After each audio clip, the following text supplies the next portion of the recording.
उत्तर त्रिपुरा आमचाइनि आनंद बाजाराव उमर सगिया ब्रैनि रमफ्रेमानि बुस थुमथानिव पक्सो केरंनि रायजाते खरगनुइ बोताबु फायौ रमफ्रेनाय रगनो बिसि नैसि उमरनि माजरा रेखा दरबानो उत्तर जिल्लानि जेलाताइ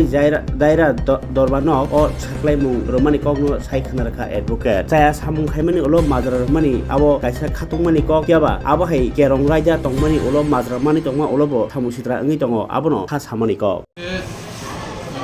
একটা মামলা যেটা মহিলা থানার কেস নাম্বার ছিল 10/2022 ধর্মনগর মহিলা থানার মামলা।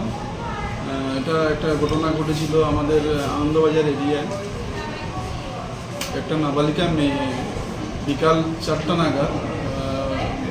ঘটনাটা এফআইআরটা হয়েছিল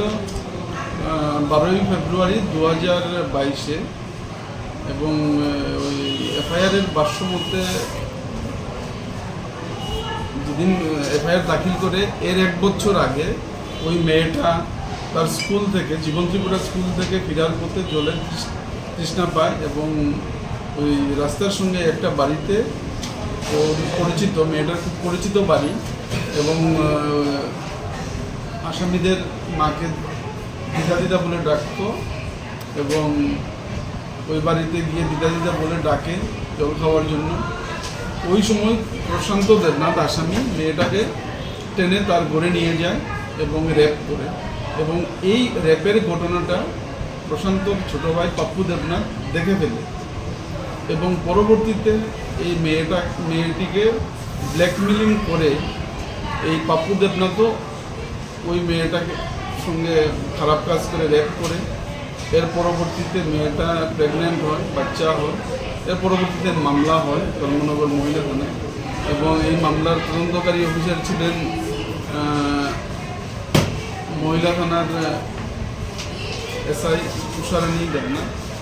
এবং উনি খুব দ্রুততার সঙ্গে মামলা হওয়ার 2 মাসের মধ্যেই মাননীয় বিশেষ আদালতে চার্জশিট দাখিল করেন এবং চার্জশিট দাখিল করার পরে বিচার প্রক্রিয়া চলে এবং দীর্ঘ শুনানির পর আমরা সরকার পক্ষ প্রায় 23 জন সাক্ষী উপস্থিত করি এবং আজকে মাননীয় বিচারক 376(2)(n) দ্বারাই 2 জন আসামিকেই ওরা আপন 2 ভাই ওদেরকে 10 বছরের জেল এবং 10,000 টাকা জরিমানা, অনাদায়ী আরও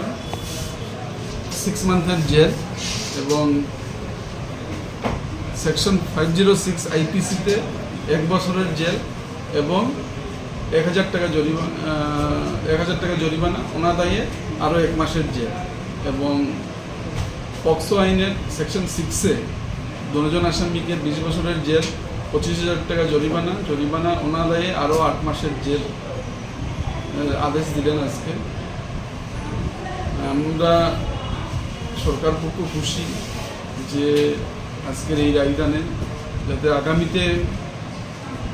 কেউ যদি এই ধরনের অপরাধ করতে যায় তখন একটা ডর থাকবে যে এই ধরনের অপরাধ করলে এই ধরনের চূড়ান্ত শাস্তি পাওয়া যাবে। আপনার নাম? আমার নাম সুদর্শন শর্মা, মোকদ্দমার সরকার পক্ষের আইনজীবী হিসাবে নিযুক্ত।